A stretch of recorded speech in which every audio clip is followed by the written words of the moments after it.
Well, hello. Welcome to another episode of the Foundation Group. Where was our music today? Don't worry about the music. Let's get this thing going.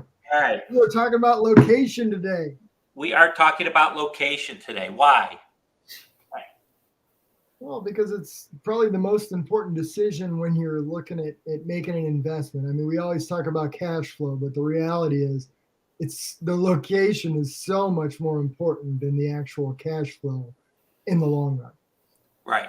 And there's so many good locations in our market area. It's not just one city. Right. And there's also a lot of bad locations as well, but that There are. also depends on the investor. You know, what's good for one and what's bad for one is different for the next investor. So it really does range. Right. And it depends on their risk assessment. So one of the nice things is that we do take a time with our investors as far as the neighborhood. And a neighborhood can change in a heartbeat too. You could be at one house and 2 blocks away, it's a rough neighborhood. And that where that particular house is, it's a great neighborhood. I don't know if anybody saw, just two of our cities were voted some of the best places to live in the United States just recently. Pepper Pike and Shaker Heights. Shaker Heights is a fantastic area. You can go a few blocks in one direction and you can be in a rough neighborhood. Right? Sure. So I mean, ultimately, I've seen many different web pages and many different agents attempt to create a map. right. And they take on that map and they color coordinate little sections and say, this is an A area, this is a B area, this is a C area, according to the grading that we apply to investment properties. How do you guys feel that works? It's like a rule of thumb, like the 1% rule, but you've still got to get in a little deeper. Yeah. Yeah, because it could change from street to street. Right. Absolutely. And that's only for Cleveland. And if you look at our map, and I'll be glad to bring up a map, but if you just look at the way we're located, right down I-77, you've got Cleveland, you've got Akron, you've got. Why don't you go ahead and pull up a map and let's right. have that on the screen when we're describing all of this. All right. Hold on here. What I'm getting at is trying to grade a neighborhood or a certain geographical territory on a map to have it on a web page. It's just tough. I mean, you might be up in the east side of Cleveland and one part of it is all dilapidated. Every other building is boarded up. And then you go 2-3 blocks over and they're building a brand new hospital. There's new condos. I mean, it's an up and coming area. To try to color coordinate all of this, it's very, very difficult. And it's better to take it property by property versus trying to apply a sticker to a whole geographic territory. Don't you guys agree? So you're saying we need to know our market areas? Absolutely. Yeah, we do. And you can't just go off of that, because right off the bat, we get people from Bigger Pocket. They wanted Cleveland, and they would all just pull up that map and say these. And what I was talking about, the I-77 corridor, you've got Cleveland here, which is Cuyahoga County, and you know there's good areas and bad areas to invest in here, and lots of suburbs that are good and suburbs that are bad to invest in here. I shouldn't say bad, depending on what that investor is looking to do. Follow I-77 down, and you come into Akron, Summit County. Again, you've got good areas, bad areas. You've got suburbs. You've got college towns in both of those areas. Yeah. Down a little farther, and you've got Canton. Yeah, a lot of time the colleges, you know, they're in a really rough neighborhood, but you can get some good returns on college properties if you can manage them correctly. Right. So again, applying that sticker to say A, B, C, or D, you know, on these properties is very difficult. When I'm looking at this map, I see a lot of green and then I see these brown areas. Just give me a brief overview. If I'm a first-time investor pulling up the map of Northeast Ohio, what does that represent? Or does anybody know? Trees. Exactly. It's if you get out into those green areas, that's rural. Not to say it's not populated, but it's less populated, which means you can still find investment properties. But what you got to watch in those areas when you get into the rural areas is this a little town or a township that is dominated by one industry? Is there only one major business in that area? And if that business goes out of town, does the whole place shut down? Yeah, and I've seen that happen over the years. Well, I think you have to look at amenities too. I've had a lot of conversations the last 2 weeks with investors about, is there a church close by? Is there a bus stop close by? Where's the nearest school? What's the retail situation? Is there a laundromat? I look at those too when I'm talking to my investors, because there's quite a few that won't look at a property if there aren't certain amenities around it. Bus stop, highway, and metro being the three high ones that a lot of them are looking for, because they're out of state. They don't know particularly what is more advantageous, and we do. Right. So, Right. No, I agree with that 100%. And it's not only are there schools around, are there good schools around? What school district is it? If you're from out of state, you may not realize what a good school district and what a bad school district is. It's easy enough to pull out, I think it's called OhioReportCards.com, and you can see how the schools are graded. But it's one of those things you got to take into consideration. And that's why the topic today is location, location, location. So if I live in California or New York or Idaho for that matter, what most people do is scroll down on that map a little bit, bring Cleveland back into view.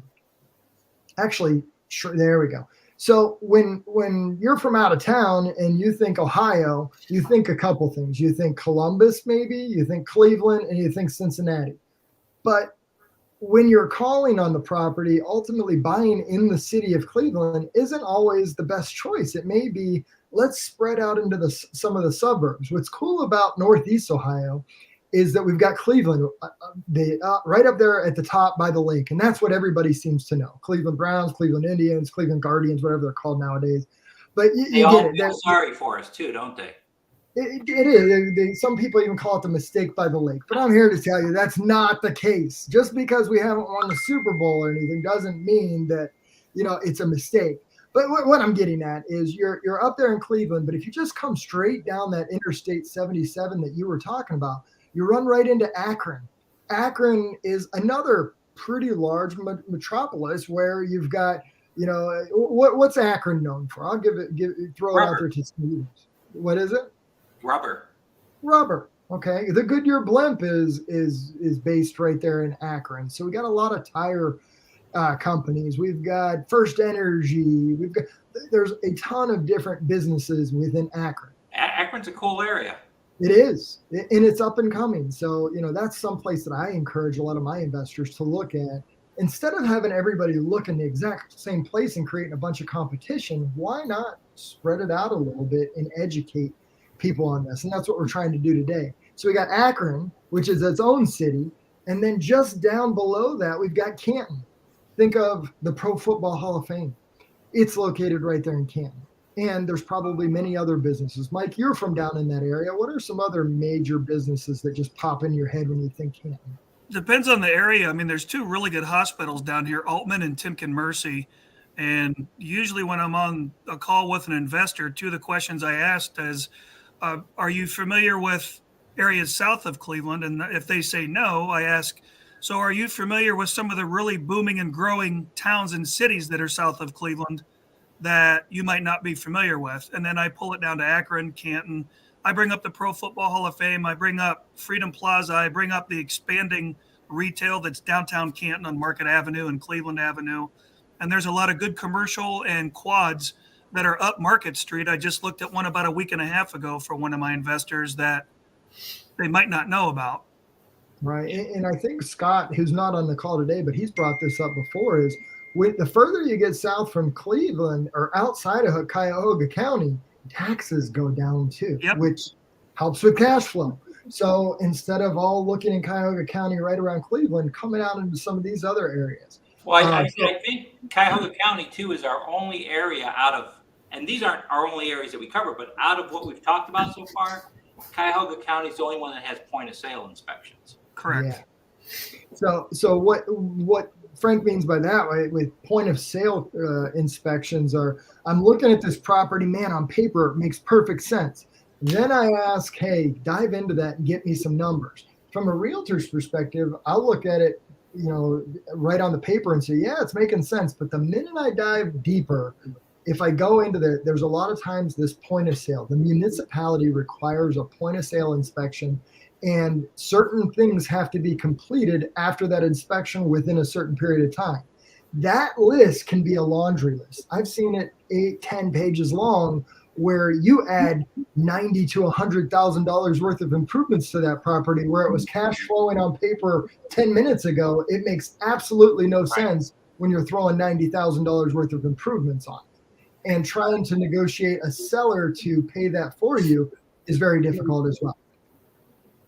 So point of sale is a big, big deal. What's another thing up there in Cuyahoga that we run into that we don't in these other areas? Lead. Yeah. Lead. Yeah, the lead-based paint inspections. Lead-based paint's an issue in all of these territories. Let's not make that you feel like if you buy an Akron, you don't have to worry about lead-based paint. The difference is the municipality is not requiring you as an investor to have an inspection done on it every 2 years. And We're in mitigate. Cleveland. Correct. In Cleveland, Mitigation. that's what we're doing. Say that again, Mike. Frank mentioned it. I'm sorry. Mitigation's the big one. I have that conversation with almost all of my investors. So explain that. What do you mean by the mitigation? Well, once they require every 2 years that you have it tested. If lead-based paint is found, you're required to have the house mitigated. And mitigation is usually very, very pricey compared to just a traditional painter coming in and painting over lead-based paint. Right. So, all right. So when we're looking at this map, let's point out some of the spots people should be looking when they're thinking Northeast Ohio or they're thinking Cleveland. Let's throw out some other opportunities. And in my mind, obviously Akron and Canton. What are some other areas that you guys bring up? Right off the bat, looking at this map, and so you can see here, we come down 77, here's Akron. Over here, we've sold investment properties. Over here, we've sold investment properties. Over here, we've sold investment properties. This is Worcester, College of Worcester. We've sold properties there. Mansfield. Mansfield. In fact, I was just talking to an agent there that does some business for us. It's hot. Yeah, prices are real low. Your rents aren't nearly as high, but your prices on the homes are real low. So an investor looking to get into the business, into this arena, and maybe doesn't want to purchase in an area in Cleveland that's really, really beat up, can come out a little bit more rural and go into Mansfield, still find a lower priced investment property, but not have to worry about the neighborhood falling in on itself because there's not been a whole lot of improvements being done, correct? Right. And so Worcester, we talked about Mansfield. We go west here in Lorain County. Lorain County is a good investment area. Depends on what area you're in. Right. I mean, Lorain County, last week, I ran 3 different properties that I posted right here on this investment page on Facebook. And the numbers work great. They were nice little duplexes, and you can find these consolidations of multifamily property like duplexes where there's 100 of them in a subdivision, and they work well. I've seen that also down in Orville, down by what's the company down in Orville that does the jelly and stuff? I can't think of it. Smuckers. Everybody knows who Smucker's Jelly. That's down in Orville, Ohio. It's in the green area. It seems rural, but when you get down there, there are a ton of multifamilies. Over in Youngstown, that's another area. I think, Sean, you sold one, or at least have one under contract here in the last week or so over in that area, right? In Austintown, yeah. Yeah, I actually used to live in Austintown. It's a great little area, great retail. There's plenty of industry and business over there. And I think that's another area that people just don't tend to look, is in the Youngstown area. And only a little bit of the mob, right? That's way back when. It doesn't exist anymore. That was the 60s. Everywhere back There's then. no such thing as the mob. No. I don't know what you're talking about. Cleveland. When I say Cleveland, now I'm encompassing everything, Youngstown and all that. It had a storied past back up to the 70s, and that's what. Yeah. You hear me It was- joking about the mob. That's what we're It talking. was bigger than Chicago in the 50s yeah, and early yeah. 60s. The But then bottom we all line is, decided to get into real estate instead, right? Correct. Yeah. Smart move. Here, why don't we, what we at as far as time? We're getting close to the end, but let's just narrow down into some neighborhoods real quick.